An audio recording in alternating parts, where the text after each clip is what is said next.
Ibihe byiza abakunzi ba Dr Shangazi, ni wa mwanya mwiza mwese mbanje kubifuriza ibihe byiza aho mugiye muri impande zitandukanye ku isi, mwebwe mudahwema kunyereka urukundo rwanyu, Uwiteka abahire. Uyu munsi wa none rero nje kubibutsa ko ndi Dr Shangazi, umubyeyi wanyu bakunda babishimira, nizere ko namwe munyishimira. Twibane rero mu kiganiro cya none. Niba utarakora subscribe kora subscribe tujya twibanira, kuko ibintu tuba tuganira hano ni ibintu byo mu buzima bwawe bw'ejo hazaza, ni ibintu umubiri wawe ukwishyuza ku manywa na nijoro, ndetse n'ibintu wifuza kumenya ukajya ubikora ubizi. Dore ibintu byatuma ugira ubushake bwo gutera akabariro. Uyu munsi ntago tujya kure, iyo niyo ngingo y'umunsi tugiye kuganiraho. Abantu benshi bakomeza kugenda ibintu babigira imikino, bakumva ko babitwara uko babizi, ariko hari ubushakashatsi bwinshi bugenda buvumburwa butuma urukundo rukura, ingo zigakomera.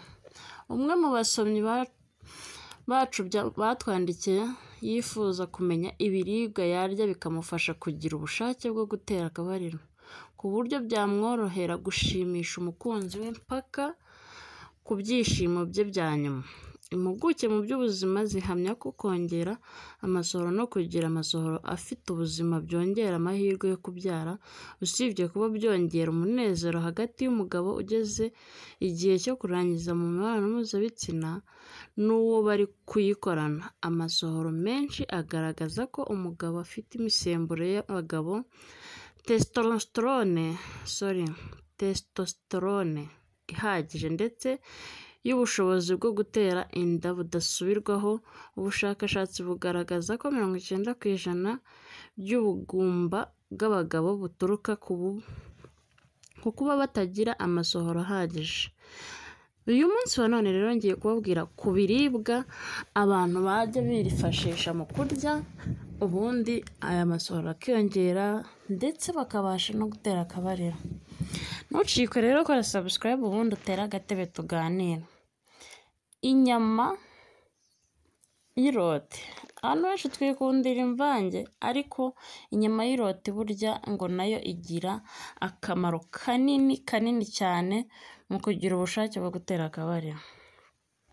Inyama y'irote burya iza ku mwanya wa mbere mu ikorwa ry'amasohoro, ari nako akenshi uzasanga abaganga bategeka abagabo kurya inyama. Mu by'ukuri abantu benshi ntabwo tuzi ko iki kintu kiba mu maboko yacu, duhura nacyo buri munsi, ariko kigira umumaro mu buzima bwacu. Gutembereza neza amaraso, ibi nabyo biba mu bituma umubiri w'umugabo nyine ukomera, ugakora inshingano arimo neza. Ku mugabo ku kigero cyiza ni byiza kurya inyama y'irote rero, kuko bizagufasha mu gihe cyo gutera akabariro, aho bifasha igitsina gufata umurego, kumva umunezero neza, kunyurwa n'igikorwa urimo. Aha bizagufasha n'uwo muri kumwe arakwishimira. Ikintu cya kabiri rero, hari abantu bavuga ngo tungurusumu ngo ziranuka, zinutse mu kanwa, ariko burya ni umuti waba ku mugabo waba ku mugore, biragufasha ahangaha. Tungurusumu ikunze gukoreshwa mu rwego rwo kuvura no kwirinda indwara nyinshi zitandukanye.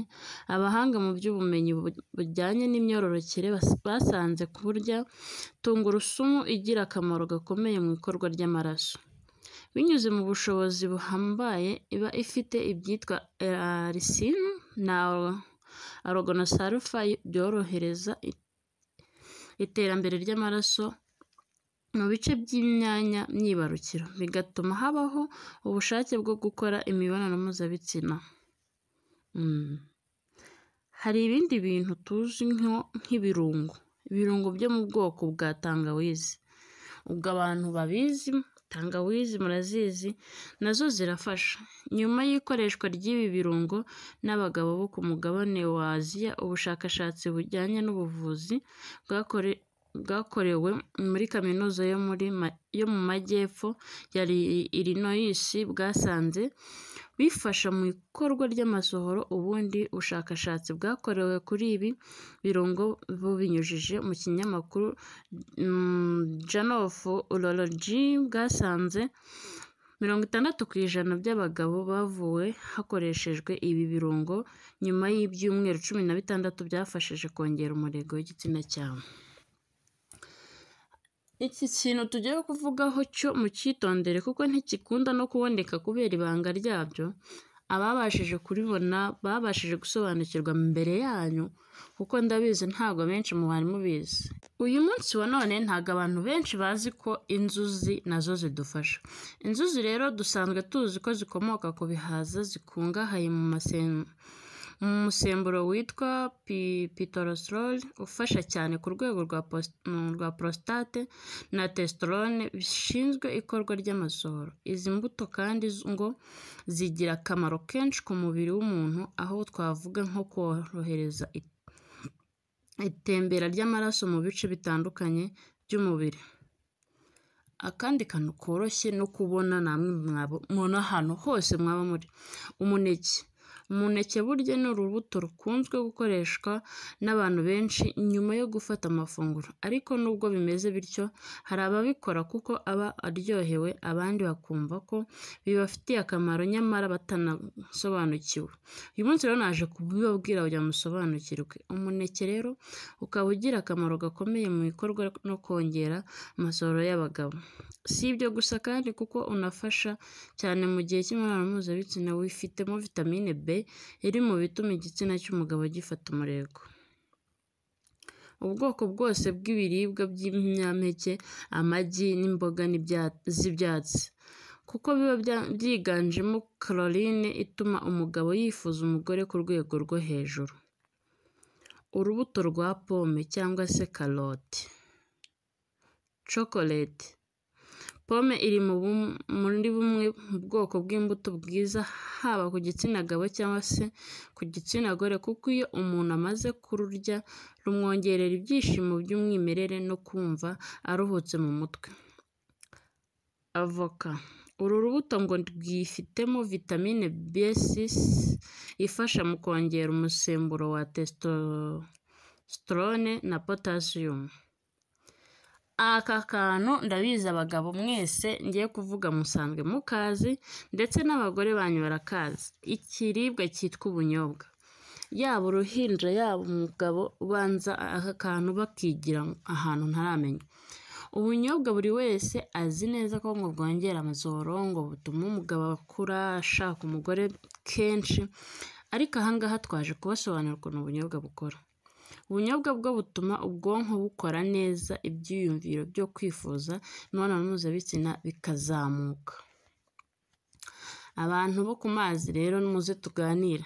Aya mafi yanyu mugenda mugapfusha ubusa ntago muzi ko ari umuti ku buzima bwanyu. Amafi nayo yigiramo omega 3 ituma amaraso arushaho gutembera neza mu mubiri w'umugabo ndetse no kwihuta ari nabyo bituma umugabo arushaho gushaka no kwifuza gukora imibonano mpuzabitsina kuko amaraso aba atembera neza.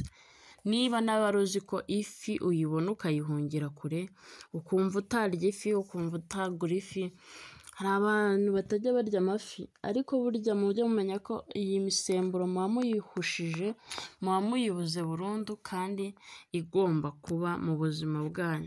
Urumva ko uyu musemburo hano batubwiye ntago wajya kuwukura mu birayi.